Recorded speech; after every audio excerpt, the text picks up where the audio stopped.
I am a female in her early 20s, scrawny little thing, live alone with my 3-year-old daughter.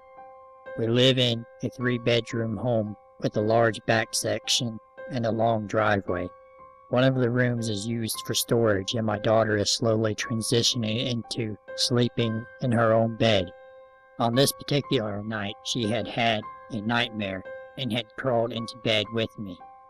I am utterly terrified of everything, really, so I absolutely hate living by myself.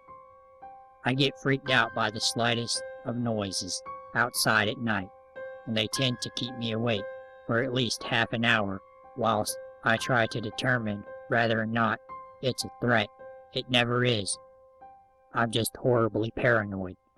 Because of this paranoia, I make sure that all the doors and windows are locked securely before I go to bed each night. This happened a couple of days ago after Christmas.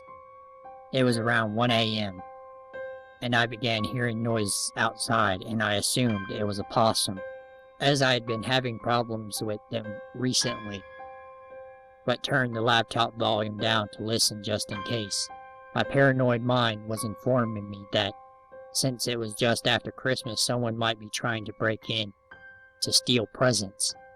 I heard scurrying in the grass, which went on for a while, back and forward, at the rear end of the house. I figured it was a bit strange that the possum wasn't making its god-awful noises as usual. That's when the rattling started. The rattling started in the kitchen, moved around to my daughter's room, then mine, then finally the lounge. Someone was trying the windows. I grabbed my phone and slid out of my bed, pressing my back up against the bedroom door. I could hear someone talking outside, which made me figure that there was more than one person. As I was dialing emergency services, I swear I heard footsteps in the house.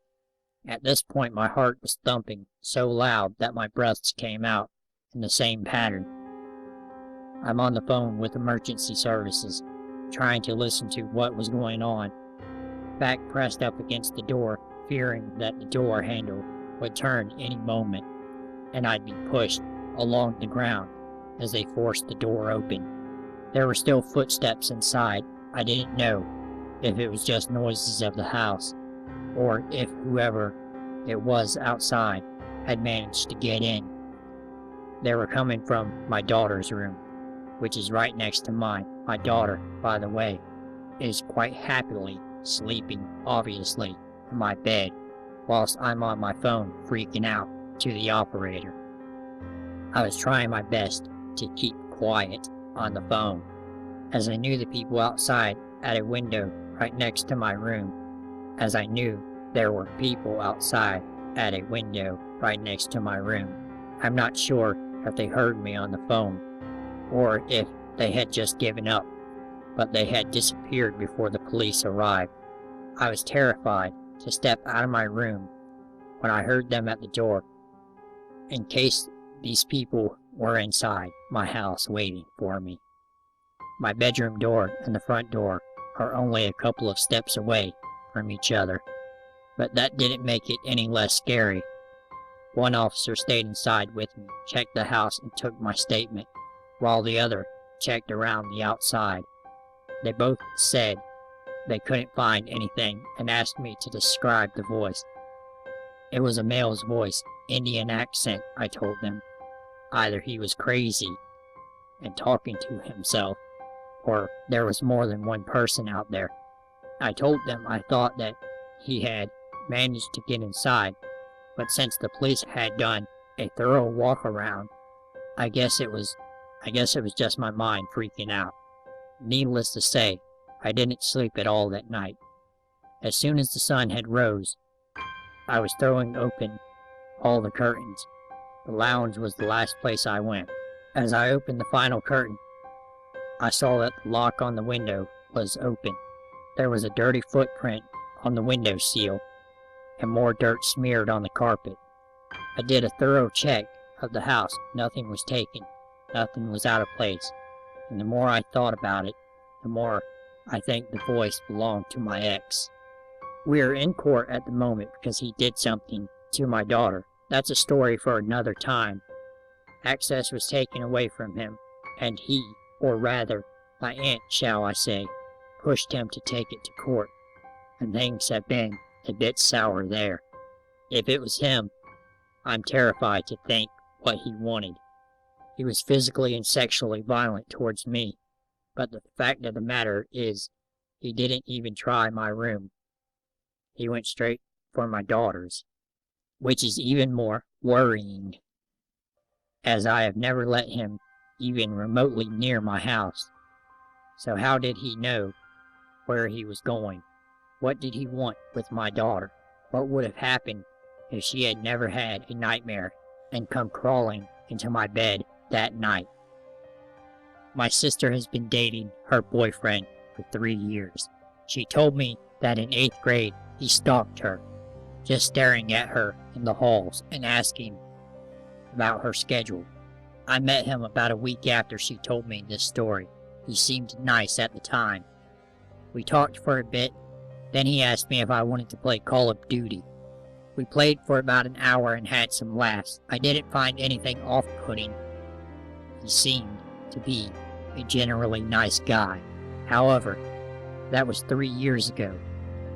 And these past 3 years, he has been getting weirder and more obsessive, as in, he would constantly call my sister to ask what she was doing, with hundreds of texts when she didn't reply immediately.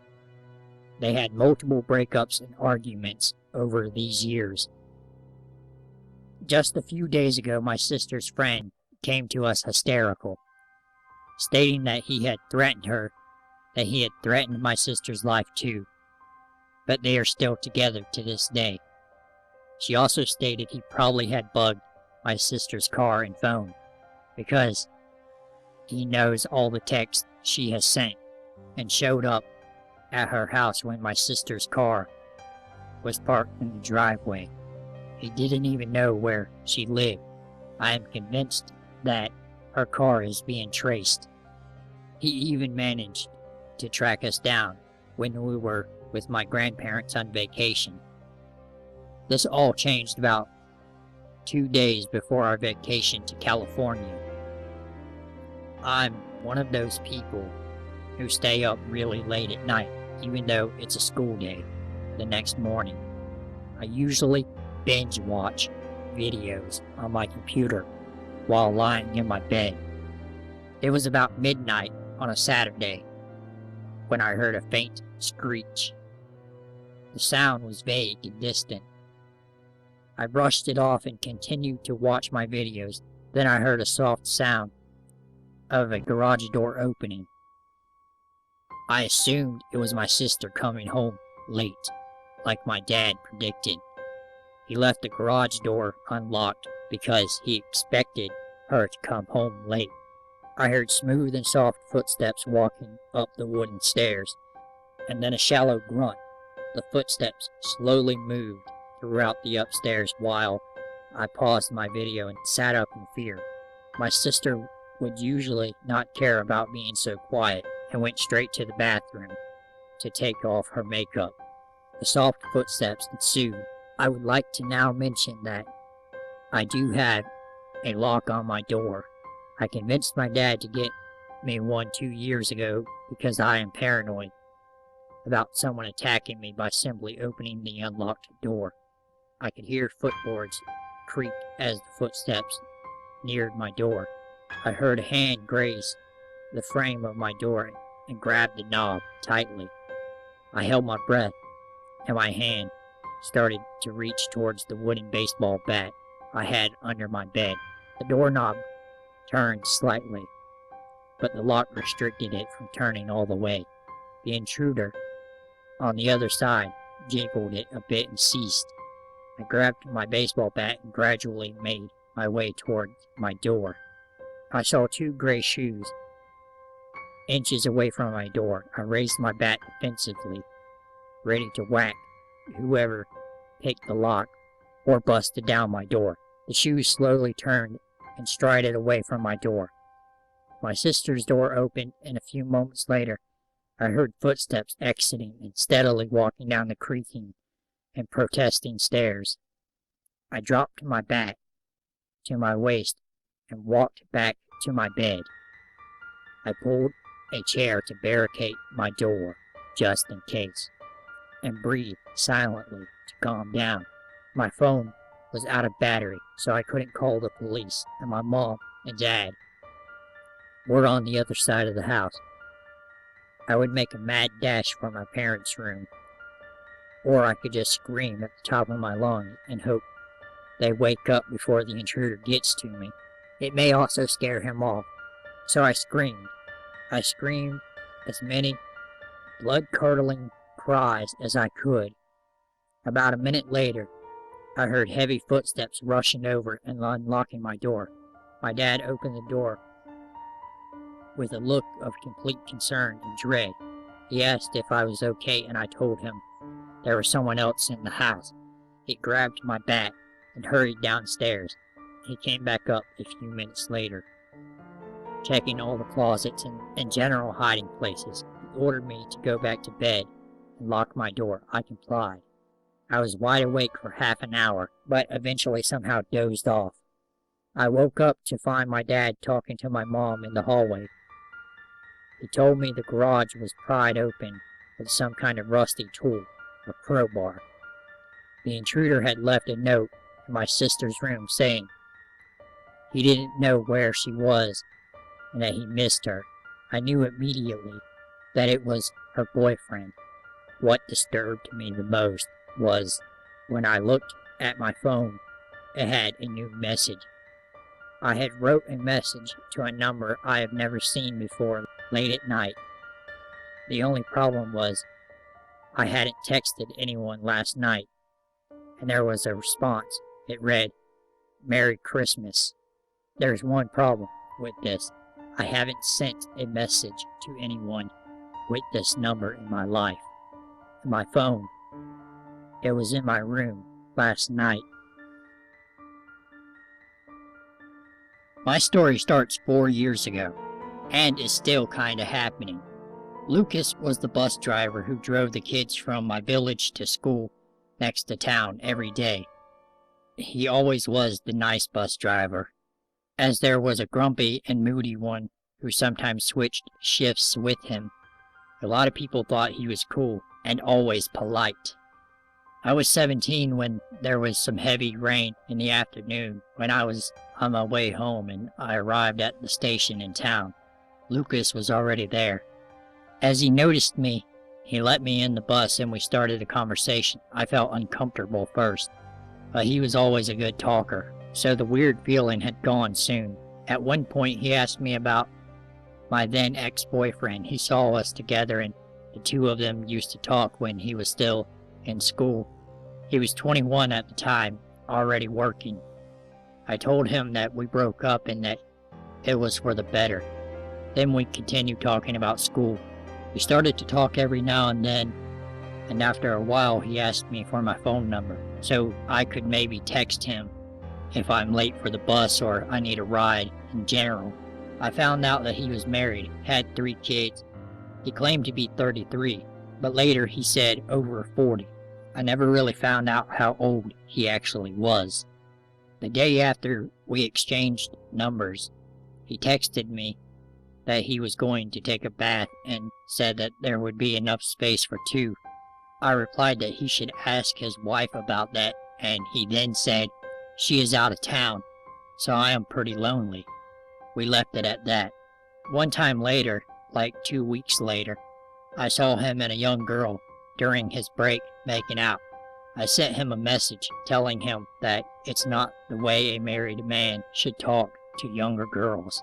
He replied that he had explained to me later his wife didn't want to have sex with him since the birth of his 3rd child.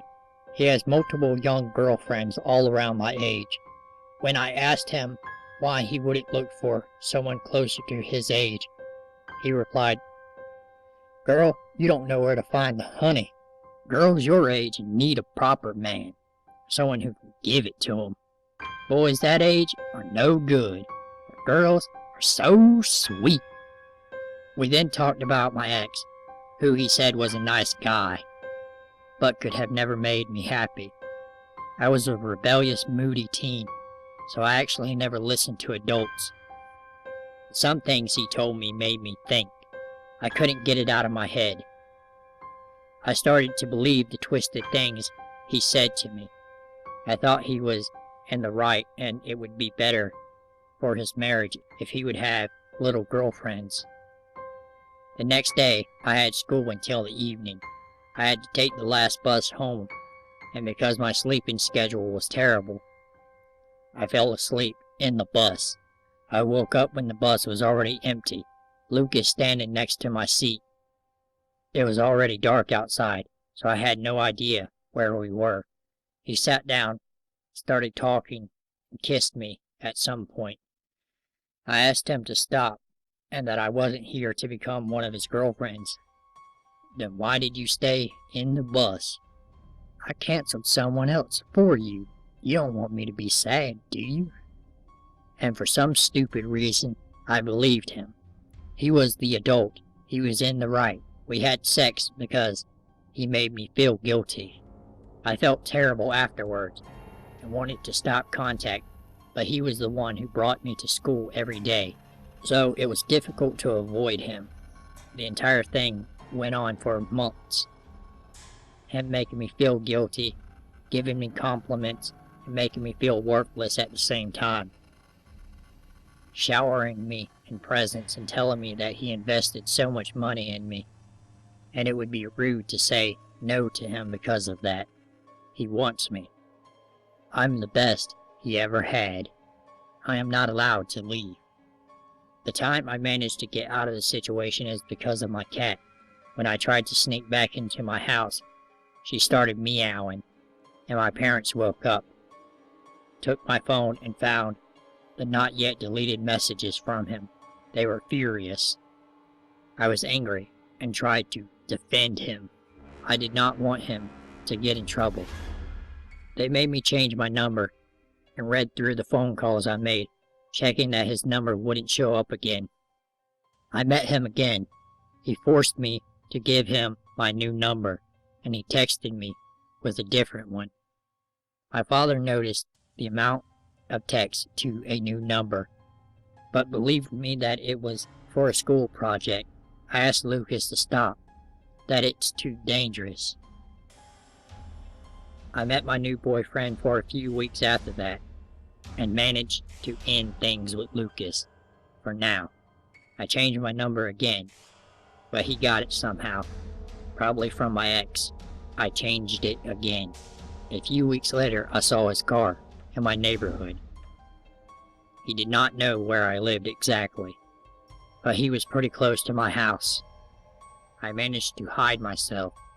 Later, I got a text that he was in my village, hoping to see me. He somehow got my number again. I changed it one last time, and it suddenly stopped. I thought that would be it. Fast forward to May last year. I'm 21, have a different boyfriend who happened to live close to Lucas' house. One day, he saw me. He texted me again, telling me that the same things he did all the time. I was scared. I had no idea how he managed to get my number again. It must have been my ex, who happened to be in the same theater group, but I never actually gave him my number, so he probably asked around and then told Lucas. My boyfriend noticed my reaction, and I finally told someone the whole story. He couldn't understand how I could still defend Lucas. His manipulation was pretty good. I almost gave in and agreed to meet Lucas. The next day, I saw his car in my village a few times, received texts from him, and somehow managed to tell him to leave me alone. I moved to another town and blocked him everywhere. It's been since July 2016 that I last heard of him, and I am in therapy now. So, I hope it's the end of the story, and I will never see him again.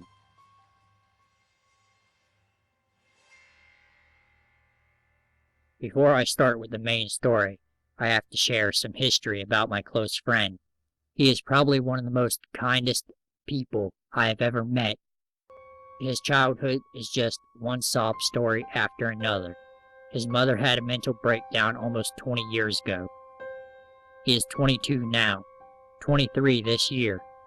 Like me, his father didn't want to take care of him or his sisters, so he got sent to an orphanage with his two sisters. One of them is older, the other one is younger than him. His grandfather took them in quickly after being away from the country, and his father lied to my friend's grandfather that the kids are safe with him. His grandfather was furious, understandably so. He was also depressed because his daughter's condition was getting worse. Anyway, my friend mostly grew up in his granddad's house. The problem was his uncle was a giant asshole who wanted to get the house for himself just to kick my friend and his sisters out. My friend has never been the confrontational type. Like I said, his uncle is a horrible human being, which is why he and I became close friends after I told him about my experiences with my uncle. Anyway, his grandfather passes away, and the uncle throws both my friend and his sisters around a year ago or so. Technically, he can't do that because his granddad gave the house many years ago before my friend was even born to his daughter. His uncle tried to get the house and sell it because he tried to find an excuse that his sister was mentally retarded and couldn't do anything. Fucking sick person is what he is. Anyway, my friend and his younger sister find a place very close to where I live, and thankfully, the tenant is a very kind man. I gotta admit, the place is kind of a dump. They live in a basement that's behind a 3-story house that has a small kitchen and a living room just when you enter, a small-ass, tiny bathroom, and a tiny-ass little room, just enough to fit a bed or two. Like I said, the tenant is a nice man. I have met him many times, but the place isn't good at all. Because my friend doesn't have money for a lawyer to get his grandfather's house, he lives there to this day. Back to the main story. The older sister moved out many years ago before my friend, and his younger sister got kicked out by his uncle. My friend even agrees when I say this about his sister. She is a classic whore. Dear God, she flirts aggressively to every guy, including me. I met her 3 years ago at a party where my friend was, and she used to flirt with everyone, including me. By then, I had a girlfriend, and I told her multiple times I didn't want anything to do with her. A couple of months pass. She finds a boyfriend who is over 30 years older than her. He could have been her father, for Christ's sake. This guy was a classic, rich, suburban douchebag. He's had a couple of divorces. My friend's sister moved in with him. Anyway, fast forward just a couple of months ago. She calls my friend to let her stay for a couple of days. My friend was panicked but let her in. She apparently got into a huge fight with him and left his place.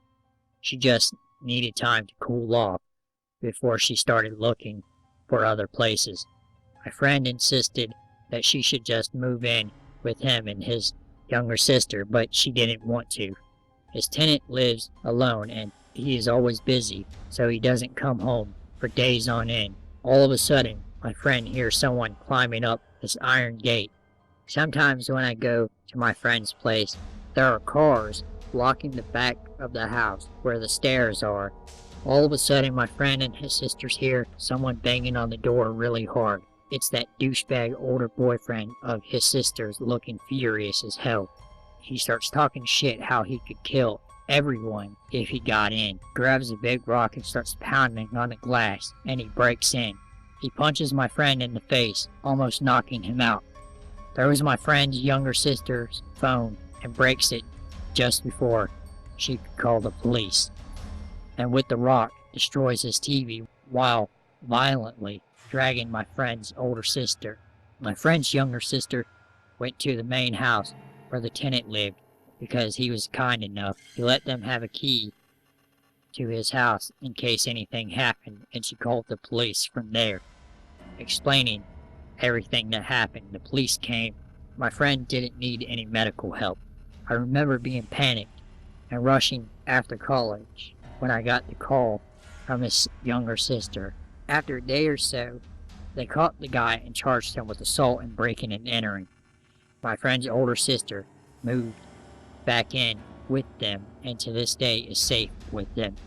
They got a new lock and a door, which was paid by the tenant.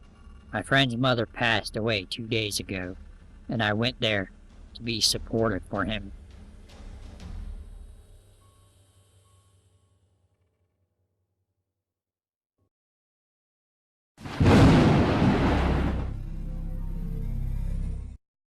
Alright, if you enjoyed the video, go ahead and like, share, subscribe, share on Facebook, share on Twitter, share on Instagram. I don't give a shit where you share it, just share it. Thank you for watching.